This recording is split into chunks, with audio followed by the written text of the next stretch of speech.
Okay, hi everybody. Welcome back to a lecture on our Darcy module and trying to derive Darcy's law from first principle.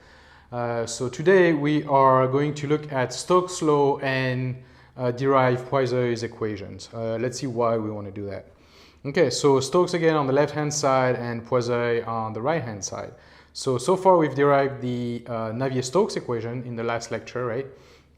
That describes basically fluid motion in all situations. And I said that Stokes is known for solving particular situations of the Navier-Stokes equation. So Navier derived the equations and then Stokes solved some particular problems. Now what we're interested in this class is porous media flow, right? Flow underground. So that's a little depiction on the left-hand side of a porous media, and we want to know how much flow is crossing the page here, how much flow is going through. And so if we imagine one pore, we can imagine, the pore scale almost like a little pipe, if you will. And so if you look at the grains, that's that little plot in the middle here, right? So this is a grain, and this is a grain, and there's water flowing through here, right? The flow is what we call a Poiseuille flow, meaning it has a parabolic distribution around the grain. Now what we'd like to do is derive this equation so we can relate Darcy's law that we've seen empirically before to a physically based law, if you will, a theoretical law, which is Poiseuille's flow, and see how those two relate and basically what parameters go into that hydraulic conductivity of the flow. Okay, so Stokes' law, so the Navier-Stokes again at the top here is that accelerated mass, right, on the top left, so ma, right, in the Newton equations, equals the gravity term and the viscous term. Okay, now what we're saying here is that in groundwater, because it's porous flow media, the water is very, very slow and accelerates very, very little, right? So we're saying there's not that much acceleration, the gradient doesn't change that much, that we should worry about acceleration, right? The water doesn't really accelerate. Like it may change velocity a little bit, but not that much. So let's say, we're at steady state, there's no change in time of the velocity, there's no acceleration, and see if we can solve it. And this is basically what the Stokes equation is, right? It's the balance between gravity forces and viscous forces, assuming there's no acceleration of the flow. Now, if we make those assumptions, then we can go and derive the Poiseuille's equation from the Stokes equation.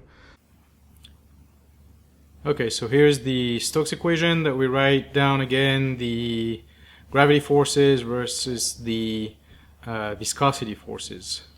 Now one thing that's important here is that I write everything in the x direction. So the x direction is the direction of the flow, like those big blue arrows in the pore, the little schematic of the pore on the right hand side.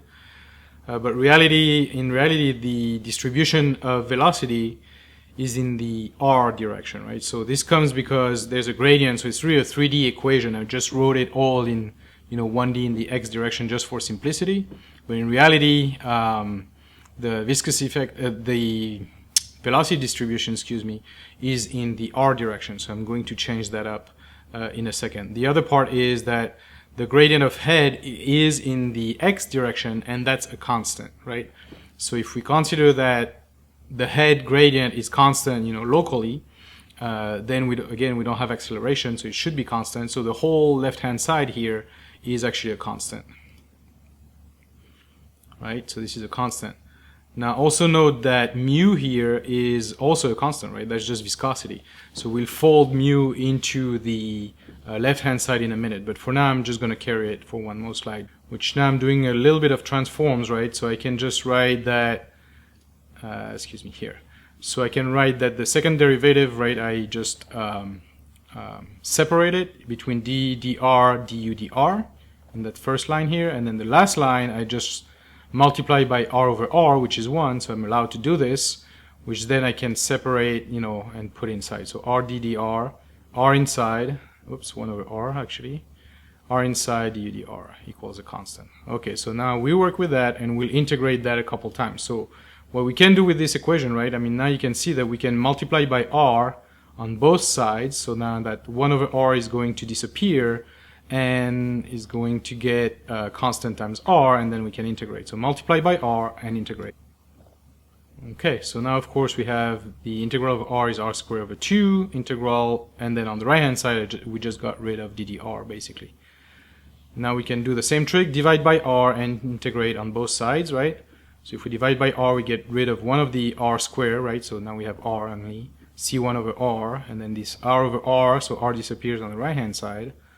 And now again, r squared over 2 times 2 is 4, plus c1 natural log of r plus c2, another constant of integration, equals finally our expression that we're looking for, right? So we're looking for that function u, right? The velocity, the velocity as a function of r. So it's finally here on the right hand side. And now we just have to solve for these two constants. Now for that, we can say that at r, so this is in the middle there, right? At r equals 0, meaning in the middle of the pore right there, that's where actually the velocity is maximum. So it exists, right? So imagine if u was at r is 0, right? C1 ln 0 would be infinite, right? Because log of 0 is undefined, but we know it's defined because there is a velocity there. So we can already say that just intuitively C1 is 0 and be done with it. Okay, now for C2, again, we can look at r. So at r equals r, meaning at the wall, right? There's a no slip condition. So we know that the velocity u equals 0 at the wall. So then we can plug that in, right, and calculate C2 and find that C2 equals minus r squared over 4 times the constant. And now finally, we can put it all together, right? So we have the two constants, we have the equation we're looking for. So we have u of r, so our velocity as a function of the radius, or the position, the transverse position, equals that minus that constant, r squared, so minus the constant, r squared minus r squared over 4. So big R, again, is the actual pore radius, and little r is just the relative position, right, the variable position. Okay, and because our constant, as I said, I folded the mu into it during the derivation, so we can put it back in, right? So minus rho g over 4 mu, dh dx is our head gradient, and then r squared minus I squared. And finally, we have an expression for that parabola, right, for finding the velocity at any point, you know, across the pore.